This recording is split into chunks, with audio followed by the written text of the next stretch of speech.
anniversary edition, and to my surprise, there's my cover of my book in Vanity Fair, and I'm the poster child for the dysfunctional 80s.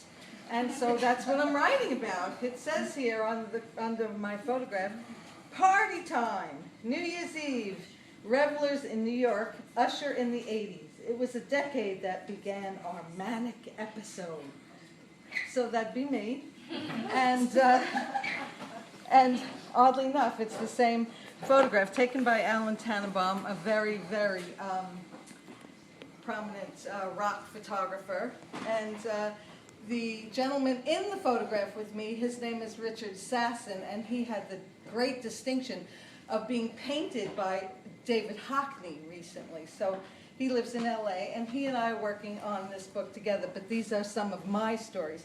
From 1977 to 80, I entitled this Party Girl, newly orphaned, feminized, free to experiment and experience.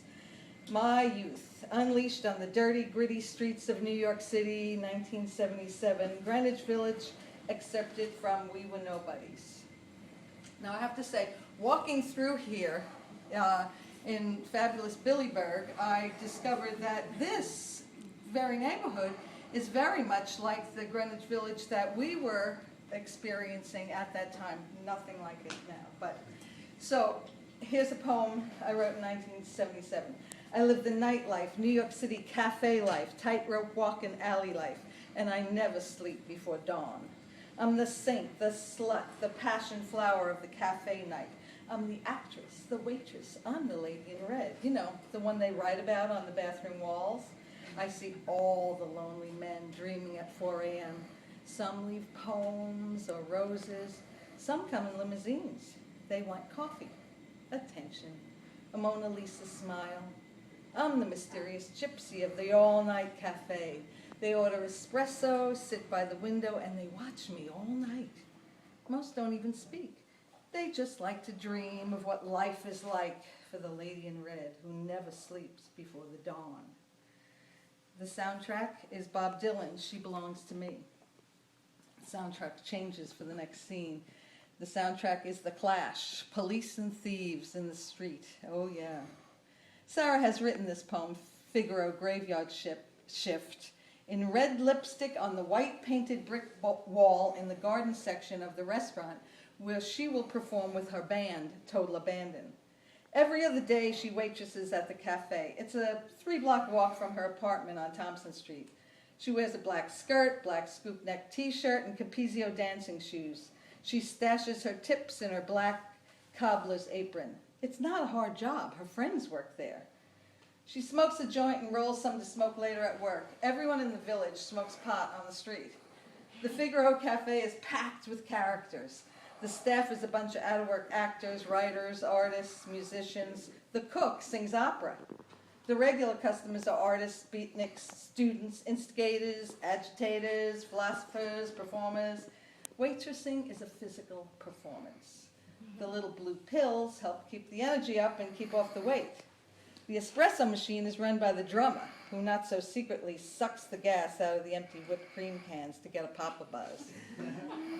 Levi, Dawn, and Sara spent a year collaborating every Monday on their photography project, compiling a show they call Myths I Have Bought and Fantasies I Am Selling. Some of the photos Levy took of Dawn and Sara cover the walls of the cafe. After 6 hours of waitressing, she will go home and change into her nightlife. Richard, Lady, and DeMarco will be there, and they will all go out dancing. The dichotomy of parallel lives is unnerving. Sometimes she's Sometimes she's waiting on tables, and other times she's dancing on tables with stars. Later that night, a movie star wanders into the cafe, looking dazed and confused and desperate to be recognized. She sees him. She was dancing with him at Studio 54 last night. Did she mention the Figaro? How did he find her? Is it serendipitous? She greets him and leads him to a table. He orders club soda.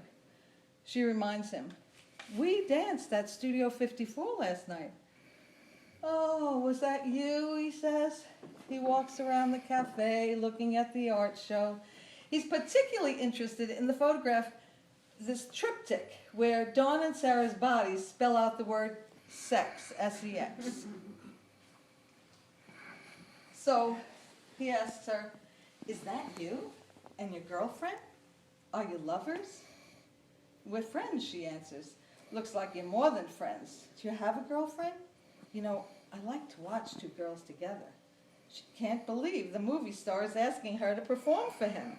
He asks, "Do you know a bar near here called Bonnie and Clyde's?" "It's a dyke bar," she answers. "Would you take me there?" "Okay, sure. I get off work soon and I'll walk you there. It's right around the corner." Soundtrack, Patti Smith, Redondo Beach. She hurriedly leaves herself from her shift to accompany the movie star out of the cafe and into the night. They walk around the corner to the famous lesbian bar. The bouncer is stunned to see them, not accustomed to allowing men inside. The movie star is an exception. Sarah stops in the doorway and says to him, "I hope you find a fun couple." She turns and leaves him, abandons him, aborts the mission. Sometimes, when opportunity knocks, he brings baggage. She composes a telegram to send in the morning. It says, "Sorry, Mousie's bedtime. Stop." Soundtrack changes to Odyssey singing Native New Yorker. You know the score. You should know the score by now. You're a native New Yorker. DeMarco is spray painting the kitchen wall of his tenement apartment. He needs big paper, big canvas. He doesn't have it, so the wall will do. The Quaaludes are kicking in, and he's washing it down with vodka. The stove is in the way of the painting. He considers moving it. He never uses it. He pushes it, but there's a pipe connecting it to the wall. Must be the gas pipe. Okay, so he just paints it too. Sarah enters with her key. She lives next door. She's carrying a door she found on the street. "Help me with this." "What is it?" "A door. I thought you could use it to do a big painting of me." "It's not big enough," he says. He helps her bring the door inside. They lean against the stove. "It smells awful in here. Open a window," she says. "They're open. I'm painting." "Oh, okay, I don't want to stop you. I'll leave. I'm done." "Bring me some pot," he demands. She reaches into her bra and extracts a baggie full of joints. They light up. The kitchen table is full of pictures, beads, small boxes, an artist's workspace spilling over onto the floor in piles of cut-up magazines. She's examining the boxes stacked on the table, each one an artistic assemblage. "Ooh, I love this one. Can I have it?" "They're not done yet. Leave it alone," he pouts. She notices the wall he's been painting, half obscured by the door she delivered. "Wow, is this new? Is it done? How are we going to get it off the wall?" Wait, you painted the stove?" He snaps, "I'm painting the refrigerator next. You'd better leave." "Paint the door," she pleads. He goes to the stereo and blasts Lou Reed's Street Hassle. Lou sings, "That bitch ain't breathing. I think she's had too much," or something or other. You know what I mean? You're the one who brought her, and you're the one who's got to take her when you leave. "I can see what kind of mood you're in," she says. "I'm going home," which only means the other side of the tenement wall. Sarah and Lady shared an apartment in Greenwich Village. Their wardrobe took up most of the bedroom. Clothes poles were strung from all four walls and lined with their thrift store treasures. The living room was empty of furniture, except leaning against one wall was a 7-foot by 5-foot mirror, gilt-framed, rescued from a Chelsea hotel. This was their rehearsal studio, where they'd dance in front of the mirror while they tried on different outfits. The stereo was on a small bookcase full of art books and records. Remember records, vinyl. The speakers hung on the walls, which were covered with paintings done by all their artist friends. Sarah was busy boiling water to make Jell-O to eat when they got home from dancing and tripping all night. Disco Jell-O, they named it. In the fridge, in the vegetable crisper, it's full of pot, separated in baggies. There's always a tray of seeds and weed on the kitchen table. Everyone who comes in the door helps themselves. The pipe is always lit. DeMarco is smoking the pipe, rolling joints for later in the evening. "Volume," he screams. The Ramones sing, "Na na na na na na na na na, I wanna be sedated," and DeMarco sings along. Sarah appears from behind the bedroom curtain in a new thrift store find. "You're not wearing that," he says with scorn. "Why not? DeMarco grabs a scissor, throws himself at her feet, and starts slashing the hemline.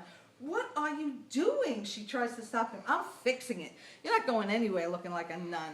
See, look. It's much better now. It was. She pretended to be annoyed and stepped out of the dress and stood there in her tiny slip. I have to make it even now. Give me the scissors. Not till I cut the neckline. No! Lower it. Show those tits. Sarah and Lady applied makeup, did their hair, readjusted their outfits, and smoked pot. Richard played DJ and set up the camera on a tripod for some still shots. There were tons of still shots in this memoir here. He directed the photo shoot. Richard invented new dances in front of the mirror, and Bowie sang Young Americans. When they were satisfied with their appearance, they took out the sacred vial of Owlsley and put a drop of LSD for each on a bone china saucer. The later it got, the louder the music and the wilder the dancing. The crazy old lady from downstairs banged on the door. Shut up, you crazy bastards! Oh, stop or I'll call the cops. Okay, we're leaving, Sarah told her. Tonight they were going to CBGB's. They stumbled onto the dirty streets of Greenwich Village, where every corner a hopeful musician was singing 20 years too late for the scene. Boys in dark hooded sweatshirts roamed the streets to rob you or spray paint their tags on the neighborhood. A new art form was emerging, and everyone with a spray can was an artist. The streets were covered in graffiti, and the subway cars were galleries of graffiti. Scanning the piles of garbage on the curbside from movement of rats, they headed east on Bleecker Street to its end at the Bowery. The Bowery, legendary street of lost men, bums, alkies, druggies, losers. We were young and invincible, ignoring the frightening old disappearing men on the sidewalk. They scanned the scene for faces and went around back to the band entrance. The back entrance was a narrow alley between two old brick buildings, part cobblestone, part brick, and part bottle rubble. Now it's like a little cafe. They are passing a joint amongst themselves and handing out quaaludes to their intimate group. The blue-haired Mohawk in black leather pants has his cheek pierced with a row of safety pins. He's trying to score. Behind CBGB's other groups also congregate, musicians, groupies, roadies. Each group distributes the preferred drug amongst themselves. Junkies, hustlers, hangers-on, watch with hunger. Inside it's dark and smoky. Cigarettes and pot mingle with the scent of rebellion. Quaalude's slow time made everything blurry, fuzzy, and warm. The music was hot. Her body surrendered to its steamy rhythms, all sensual and desire-driven. She feels the beat in her womb. She's contracting and releasing her muscles, working herself into a lather, into a state of bliss. The rhythm carries her into a dream state. The dream is love. The soundtrack is Rolling Stones. It's only rock and roll, but I like it. And you'll have to read the rest for the sex scene.